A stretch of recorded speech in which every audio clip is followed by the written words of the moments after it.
저는 오늘 여러분과 더불어 의로운 죄인과 더러운 죄인, 이 제목으로 말씀을 나누고자 합니다. 예수님께서는 누가복음 18장 9절로 14절에 놀라운 말씀을 하셨습니다. 자기를 의롭다 믿고 다른 사람을 멸시하는 자들의 이 비유로 말씀했습니다. 두 사람이 기도하러 교회에 갔는데 한 사람은 바리새 교인입니다. 굉장히 철두철미 신앙생활을 해나가는 바리새 교인이고, 또 다른 사람은 세리였습니다. 세리는 남의 재산을 늑탈하고 부정부패를 행하고 유대인들의 세금을 탈취해서 로마에게 바치는 굉장히 미움을 받고 괄시를 받는 세상에 다하는 죄인이었습니다.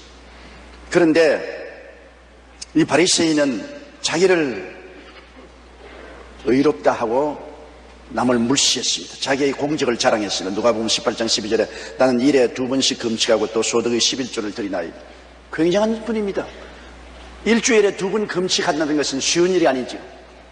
그리고 11조는 채소까지 다 상세하게 11조를 드리는 그런 삶을 사는 사람입니다. 그리고 자기 행위의 자랑을 이렇게 했습니다.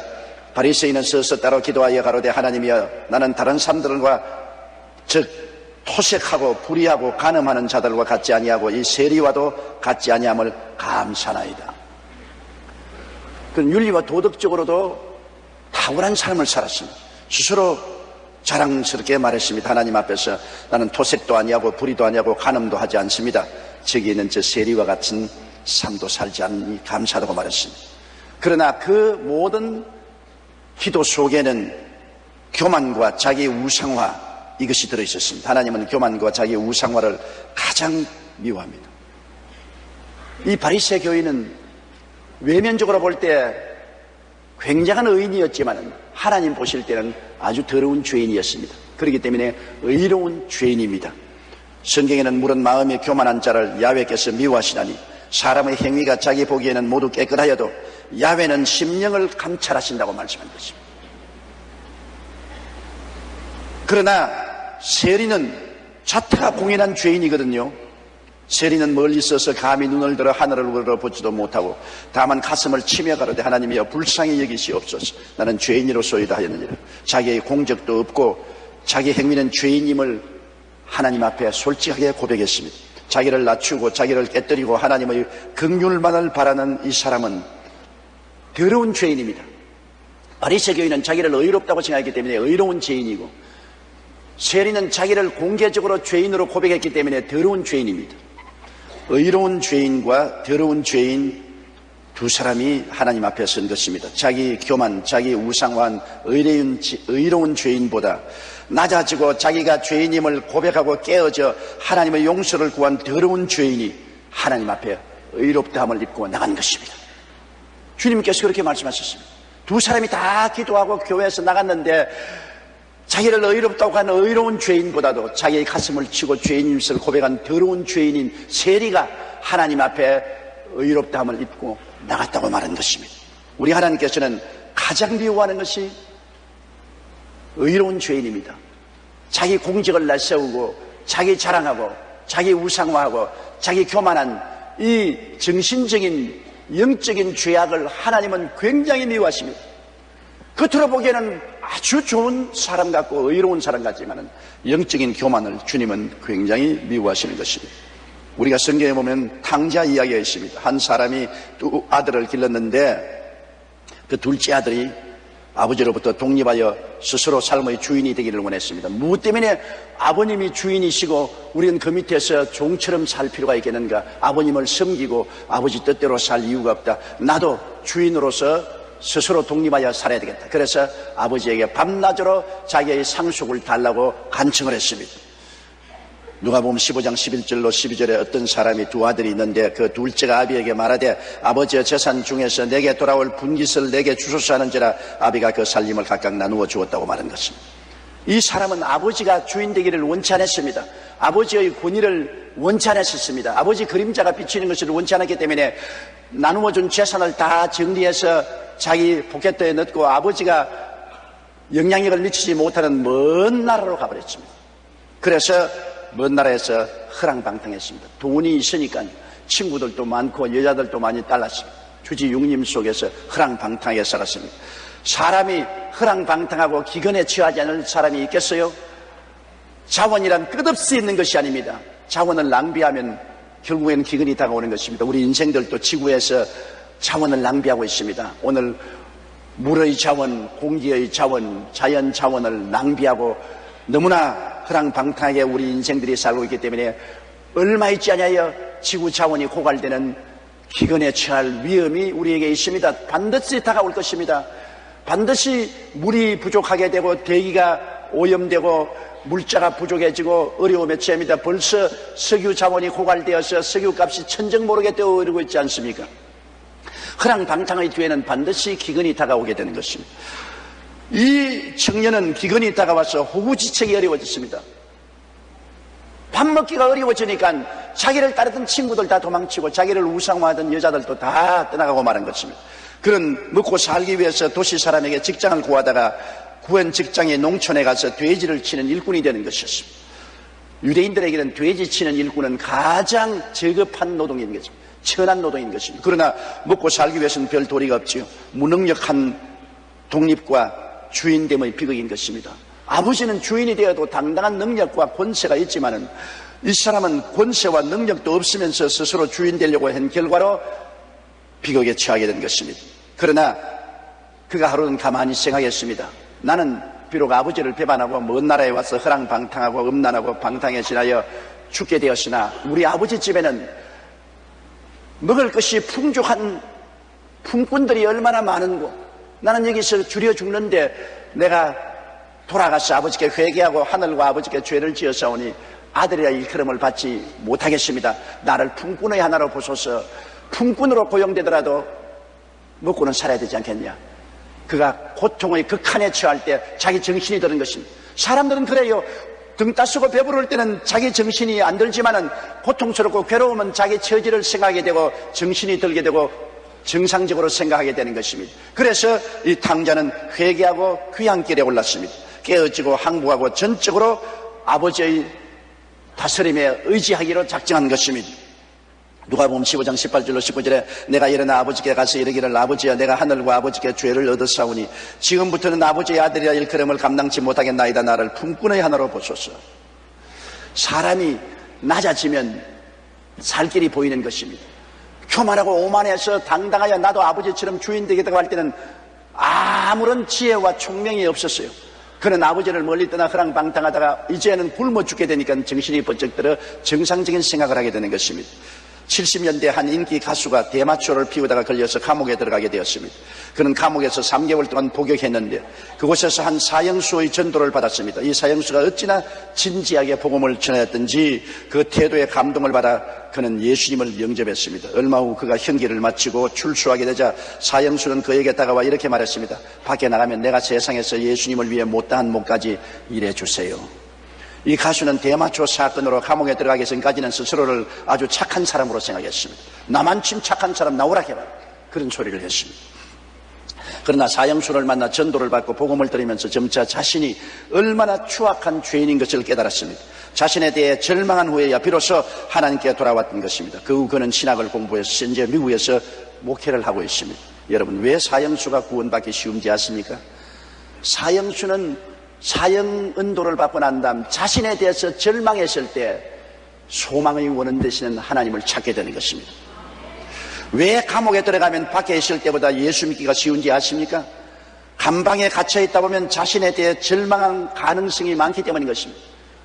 자기가 잘났다고 생각하면 자기를 건져줄 자를 찾지 않습니다. 자기의 절망했을 때는 자기를 건져줄 자를 찾게 되는 것입니다. 이 가수도 한창 인기를 얻고 활동할 때는 스스로 대단한 사람으로 여겼다가 감옥에 갇혀 절망스러운 상황에 처하게 되자 깨어지고 항복해서 예수를 믿게 되고 신학을 공부하고 목사까지 된 것입니다. 인간은 비참한 상황에 처하여 깨어지고 항복해야 비로소 아버지 하나님께로 돌아오는 것입니다. 이 탕자도 비참한 상황에 처해서 헐벗고 굶주리게 되고 돼지의 지음 열매를 먹으려고 해도 그것도 충분히 먹지 못하는 상황에 처하자 깨어져서 자기를 올바르게 직시하고 회개하게 된 것입니다. 시편 34편 18절에 야훼는 마음이 상한 자에게 가까이 하시고 중심에 통회하는 자를 구원하시는도다. 이사야 55장 6절로 7절에 너희는 야훼를 만날 때 찾으라. 가까이 계실 때 그를 부르라. 악인은 그 길을 불의한 자는 그 생각을 버리고 야훼께로 돌아오라. 그리하면 그가 긍휼히 여기시리라. 우리 하나님께로 나오라. 그가 널리 용서하시리라. 자기의 죄를 숨기는 자는 형통하지 못하나 자기의 죄를 고백하는 자는 용서를 받습니다. D.L. 무디가 그런 말을 했습니다. 사람이 자기 죄를 자꾸 덮으면 언제고 덮은 것이 벗겨지고 죄가 백일천하에 드러나지만은 자기 죄를 예수님께 회개하면 예수님이 보혈로 씻어버리기 때문에 나중에는 흔적도 없이 사라진다고 말한 것입니다. 그러므로 죄악을 감추려고 덮는 자는 어리석은 사람인 것입니다. 예수님 보혈로 죄를 씻는 자는 지혜로운 사람인 것입니다. 이 탕자가 아버지께로 돌아올 때 아버지가 이 탕자를 어떻게 대해주었습니까? 아버지의 절대적인 무조건 사랑을 보여준 것입니다. 누가복음 15장 20절에 이에 일어나서 아버지께로 돌아가니라. 아직도 상거가 먼데 아버지가 저를 보고 측은히 여겨 달려가 목을 안고 입을 맞추니라. 그래서 아버지 앞에 꿇어 엎드려 내가 하늘과 아버지께 죄를 지었사오니 아들이라 일컬음을 받을 수가 없습니다. 나를 품꾼의 하나를 보소서 할 때 아버지는 그 말을 들은 채 만취했습니다. 아버지는 이 탕자의 과거에 대해서 한마디도 말씀하지 않았습니다. 아무것도 꾸짖지 않았었습니다. 아버지는 무조건적으로 그 돌아오는 탕자를 사랑으로 받아주셨습니다. 그러고 난 다음 가장 좋은 옷을 입히고 반지를 끼워주고 신발을 신기고 이 아들을 위해서 살찐 송아지를 잡아 잔치를 베풀고 음악을 연주하며 즐거워하였던 것입니다. 시편 103편 12절로 13절에 이 말씀을 들어보십시오. 동이 서에서 먼 것 같이 우리 죄가를 우리에게서 멀리 옮기셨으며 아비가 자식을 불쌍히 여김같이 야훼께서 자기를 경외하는 자를 불쌍히 여기시느니라. 이사야 49장 15절에 여인이 어찌 그 젖먹는 자식을 잊겠으며 자기 태에서 난 아들을 긍휼히 여기지 않겠느냐. 그들은 혹시 너를 잊을지라도 나는 너를 잊지 아니할 것이니라. 회개하고 돌아온 자식에 대해서 너 과거에 이렇게 저렇게 했지, 이런 나쁜 짓 저런 나쁜 짓을 했지, 고약한 놈아, 꾸짖지 않았었습니다. 과거에 대해서 아버지는 한 말도 말씀 안 했습니다. 회개하고 돌아온 자식은 무조건적으로 하나님은 끌어안고 우리를 용납해 주시는 것입니다. 우리가 즐겨 부르는 찬송 중에 405장 나 같은 죄인 살리신이라는 찬송이 있지 않아요? 이 찬송은 존 뉴턴이 작사했는데 그는 원래 노예 상인이었습니다.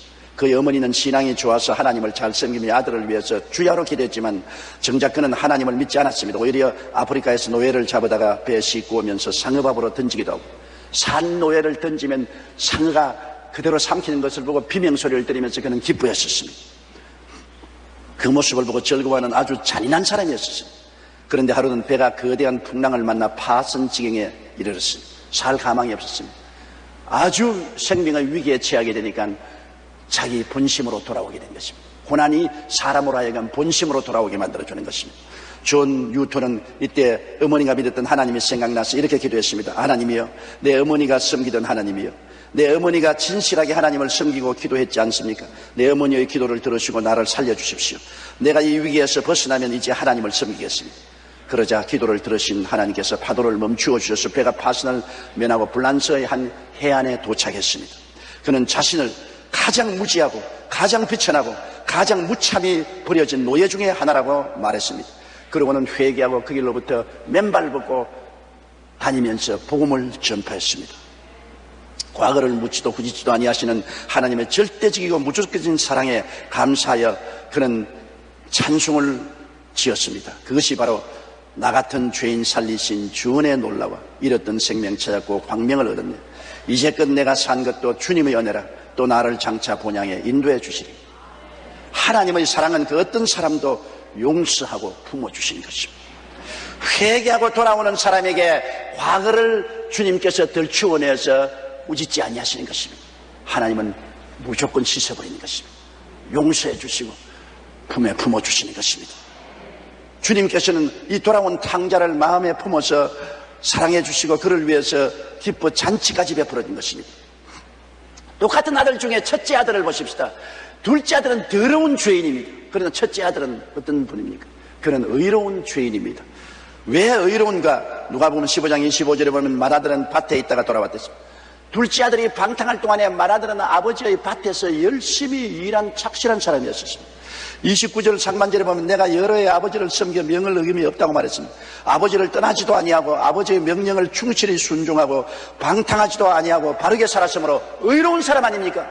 맏아들은 어느 면으로 보아도 칭찬할 만한 의로운 사람이었습니다. 그러나 왜 의로운 죄인입니까? 자기의 공적에 잡혔습니다. 나는 이런 사람이다. 내가 이렇게 했지 않습니까? 자기의 공적에 잡히고 자기 자랑에 잡힌 사람입니다. 회개가 돌아온 동생에 대해서 비판과 적개심을 가지고 있었습니다.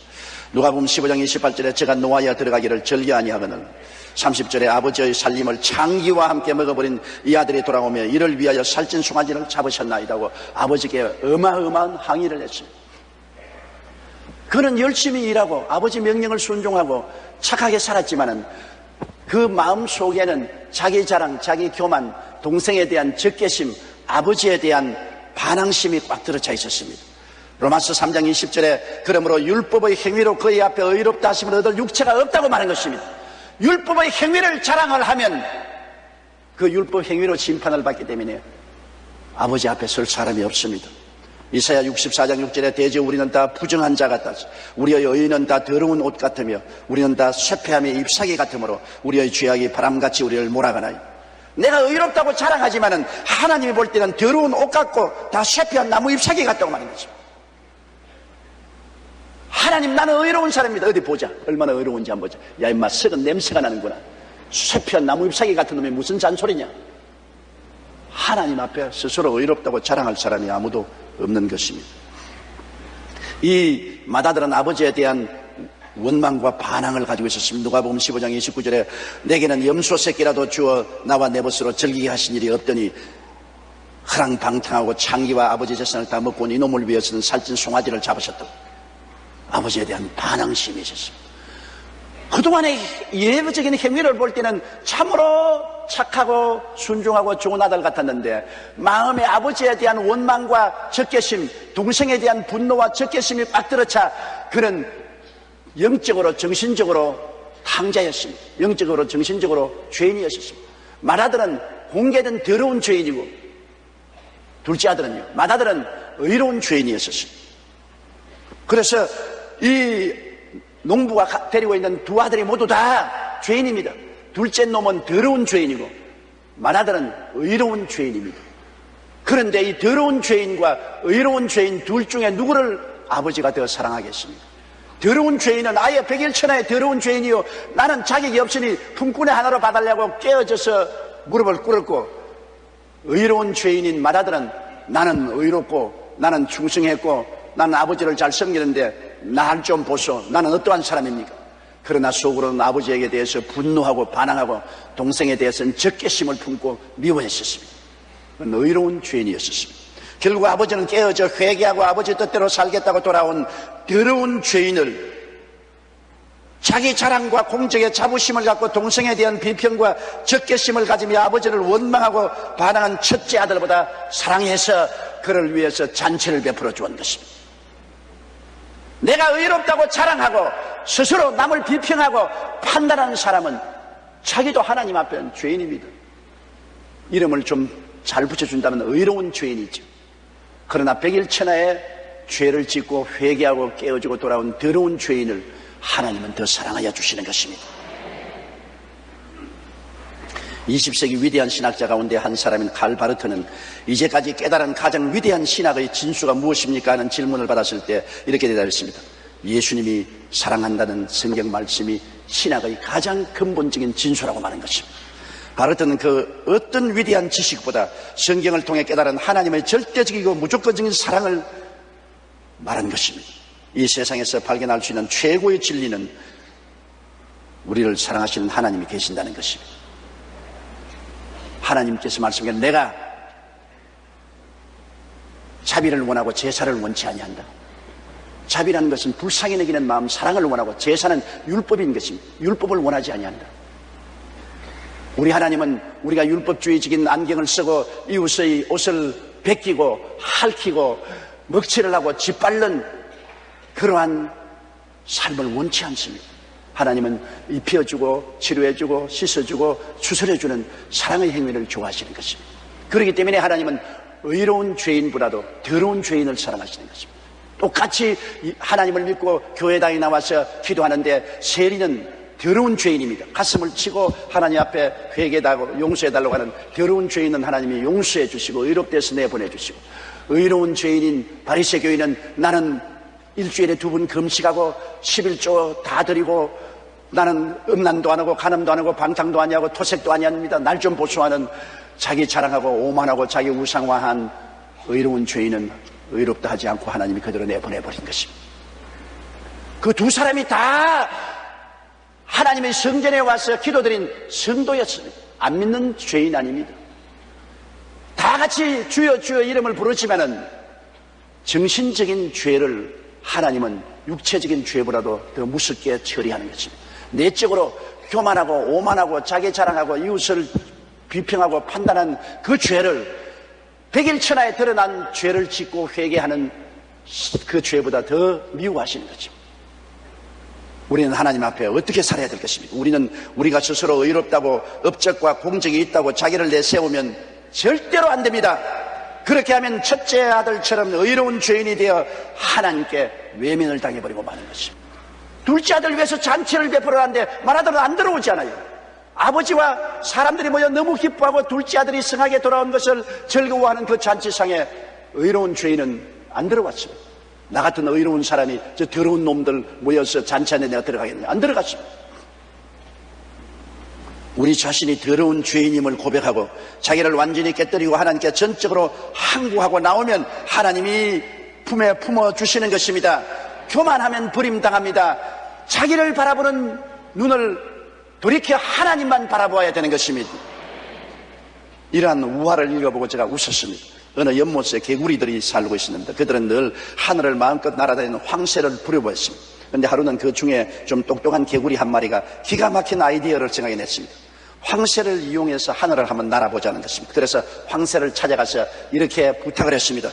황새님, 당신이 나뭇가지 한쪽 끝을 물고 내가 한쪽 끝을 물면 나도 하늘을 날을 수 있으니 한 번만 나를 도와주십시오. 그 황새가 그 제안을 받아들였어요.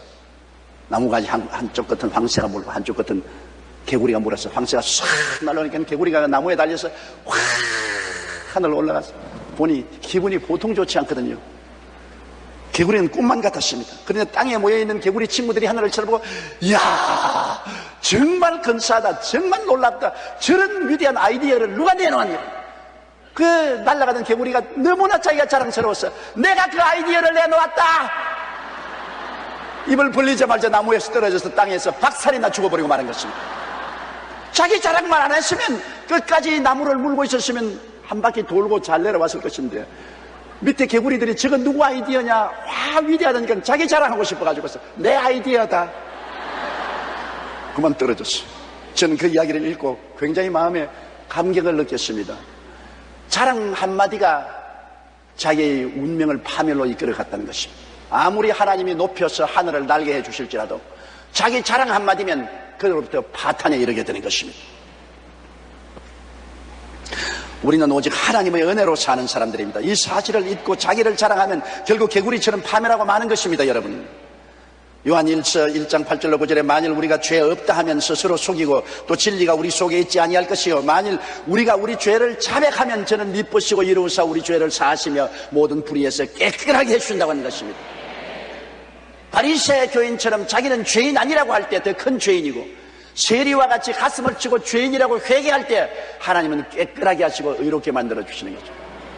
탕자 중 둘째 아들처럼 자기가 더러운 죄인인 것을 고백할 때 아버지는 품어주시고 잔치를 베풀어 주시지만 자기는 방탕하지 않고 의로운 자라고 주장하는 맏아들 의로운 죄인은 멀리 해버리고 마는 것입니다.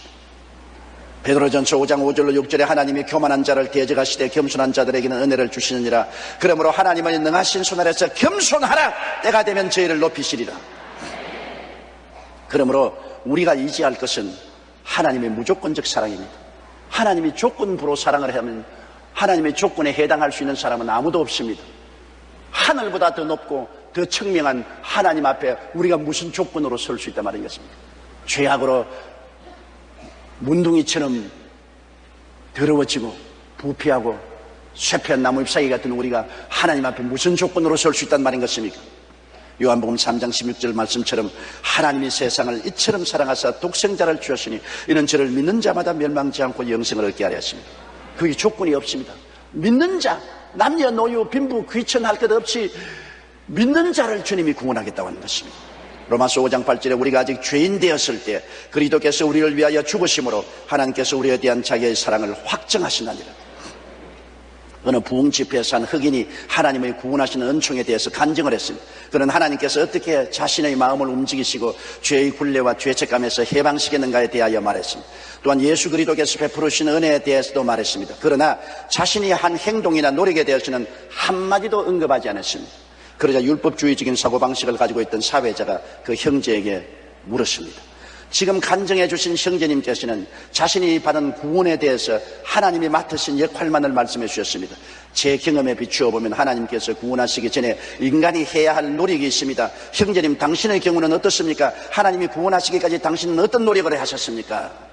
그러자 간증을 했던 사람이 즉각 자리에서 일어나서 이렇게 말했습니다. 아, 참, 내가 한 일에 대해서 말씀드리는 것을 깜빡 잊어버렸습니다. 30년이 넘는 세월 동안 내가 한 일은 하나님으로부터 멀리 도망쳐 다니며 죄 짓는 것밖에 없었습니다. 이것이 바로 구원에 이르기 위해 내가 노력했던 노력입니다. 그러나 하나님께서는 도망다니는 나를 끝까지 쫓아다녔고 결국 나를 구원하셨습니다. 내가 한 일은 아무것도 없이 도망친 것밖에 없습니다. 우리가 구원받기 위해 한 것은 죄 지은 것 빼고는 아무것도 없어요. 무슨 자격으로 구원받았습니까? 죄 지은 것밖에 뭐가 있습니까? 내가 하나님의 사랑과 자비를 받을 만한 자격이 있나요? 한 일 없습니다. 하나님의 무조건적인 사랑과 예수님의 은혜로 우리가 구원받은 것입니다. 조건이 붙으면 우리는 버림받을 수밖에 없습니다.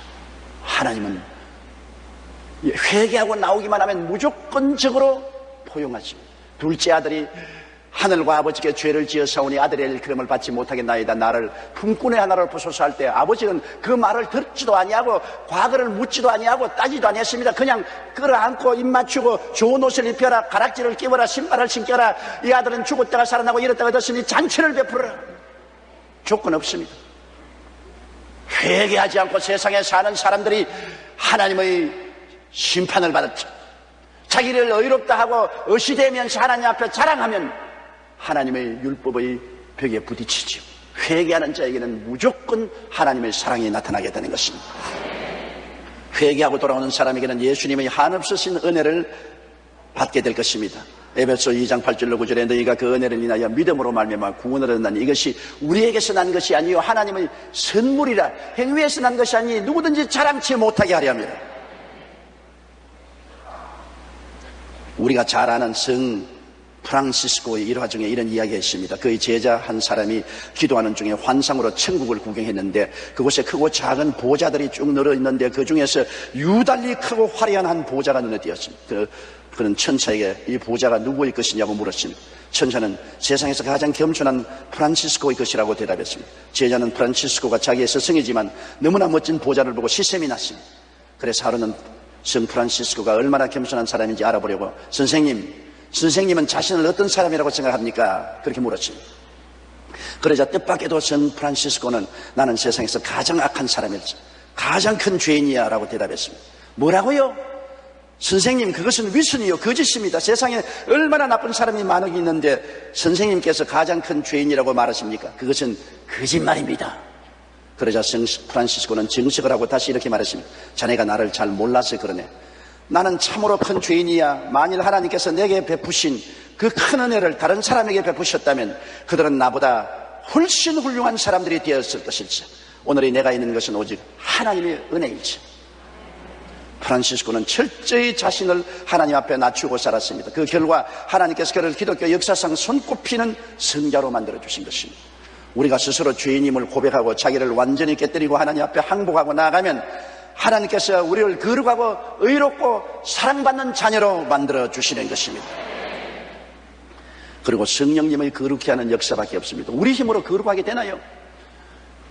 율법의 짐이 얼마나 무거운데 우리가 걸머질 수 있나요? 못 짊어집니다. 어린아이에게 배 한 가마니를 걸머지라면 죽으란 말인 것입니다. 지게를 만들어주고 귀한 가문이를 지게 싣고 어린아이 보고 치고 걸어가라면 갈 수가 없습니다. 율법이 우리 육신이 약해서 우리가 못합니다. 그러므로 하나님께서는 우리에게 성령을 보내주셔서 성령이 우리를 도와서 짐을 짊어지게 만들어주시는 것입니다. 내가 너희를 고아와 같이 버려주지 않고 너희에게 오리라. 내가 아버지께 구하겠으니 또 다른 보혜사를 너희에게 주사 영원토록 너희와 함께 있게 하시니, 그 보혜사란 말이 바로 우리를 도와주는 분이란 말인 것입니다. 성령이 우리를 도와주셔서 우리가 신앙생활을 할 수 있게 만들어주겠다는 것입니다. 영적인 신앙생활에도 도와주시고 마음도 도와주시고 육체의 건강도 생활도 성령이 도와주심으로 우리가 이 땅에서 신앙생활을 할 수 있게 만들어주겠다는 것입니다. 구원은 하나님의 전적인 사랑, 예수님의 전적인 은혜, 그 다음 성령이 우리와 같이 계셔서 도와주심으로 신앙생활을 할 수 있는 것입니다. 갈라디아서 5장 22절로 26절에 오직 성령의 열매는 사랑과 희락과 화평과 오래 참음과 자비와 양선과 충성과 온유와 절제니, 이 같은 것을 금지할 법이 없느니라. 그리스도 예수의 사람은 육체와 함께 그 정과 욕심을 십자가에 못 박았느니라. 만일 우리가 성령으로 살면 또한 성령으로 행할지니 어떤 영광을 구하여 서로 격동하고 서로 투기하지 말지라고 했는 것입니다. 우리를 십자가에 못 박고 옛사람을 청산하고 새사람으로 사는 것이 생각으로는 되지 행동으로는 안 되지 않아요. 성령이 왔어야 될 수가 있는 것입니다. 성령이 그러한 삶을 살게 만들어주시는 것입니다. 디도서 3장 5절에 우리를 구원하시되 우리의 행한 바 의로운 행위로 말미암지 않고 오직 그의 긍휼하심을 쫓아 중생의 시선과 성령의 새롭게 하심으로 하셨다. 성령이 매일같이 새롭게 만들어주는 것입니다. 성령이 내일은 오늘보다, 다음 달은 금번 달보다, 명년은 금년보다 더 새롭게 만들어주시는 역사를 베풀어 주시는 것입니다. 성령의 역사 없이는 아무것도 안 돼요. 우리는 우리 옛사람 즉 거짓 하나님을 행세하고 자기를 우상화하여 자랑하고 죽여 세우는 의로운 죄인으로 교회에 왔다 갔다 하면서 하나님께 외면당하는 자가 되지 말아야 됩니다. 교회 안 오는 것이 아니요, 주여 주여 하고 오면서도 선악과를 따먹고 자기를 하나님 체하는 아담의 그 옛 습관을 그대로 가지고 거짓 하나님 행세하고 자기를 우상화하고 자기 자랑하고 자기의 의로운 척하고 남을 비평하고 평난하고 나는 저 사람 같지 않다, 나는 저 사람 같지 않다, 나는 의롭다, 정신적인 우상 숭배를 하는 이러한 의로운 죄인이 되어서는 안 됩니다. 이는 하나님이 외면해버린 것입니다. 그들의 기도도 외면하고 찬송도 외면합니다. 자기의 죄인됨과 절대적인 무능력함을 깨닫고 고백하고 옛사람을 십자가에서 심판하고 폐기 처분하고 하나님 앞에 항복하고 오직 믿음, 오직 순종하며 하나님의 사랑과 예수님의 은혜와 성령님의 역사에 감격하여 뜨거운 감사로 살아가는 사람은 하나님이 품어주시고 천국의 은혜의 잔치에 참여하게 만들어주시는 것입니다. 오직 믿음, 오직 순종, 오직 하나님 자랑, 오직 하나님께 영광만 돌리는 여러분 되시기를 주의 이름으로 축복합니다. 에레미야서 17장 7절에 무릇 야훼를 의지하며 야훼를 의뢰하는 그 사람은 복을 받을 것이라고 말한 것입니다. 다 같이 고개숙여 기도드리겠습니다. 전능하신 아버지 하나님, 오늘날 교회에 의로운 죄인들이 너무나 많습니다. 자기 스스로를 의롭다고 하고 다른 사람을 비평하고 평론하고 짓밟습니다. 남의 벗기고 남을 핥히고 남에게 흑칠을 하고 짓밟는 율법주의자들이 너무나 많습니다. 그러나 이 사람들은 스스로 보기에 의롭다고 생각하나 의로운 죄인으로 하나님께 외면을 당하고 버림을 당하고 잔치에 참여하지 못합니다. 아버지여, 우리는 솔직하게 자기 자신을 들여다보고 더러운 죄인임을 고백하게 도와주시옵소서. 이 세리같이 둘째 아들같이 자기를 깨뜨리고 항복하고 죄인임을 고백하고 전적으로 하나님만 의지하고 순종하고 하나님으로 자랑하고 하나님을 따라가고 하나님의 영광을 위해서 사는 우리들이 되게 도와주시옵소서. 그래서 사랑으로 살고 사랑으로 실천하는 우리들이 되고 서투른 율법주의자가 되지 말게 하여 주시옵소서. 예수님 이름으로 기도드리옵나이다.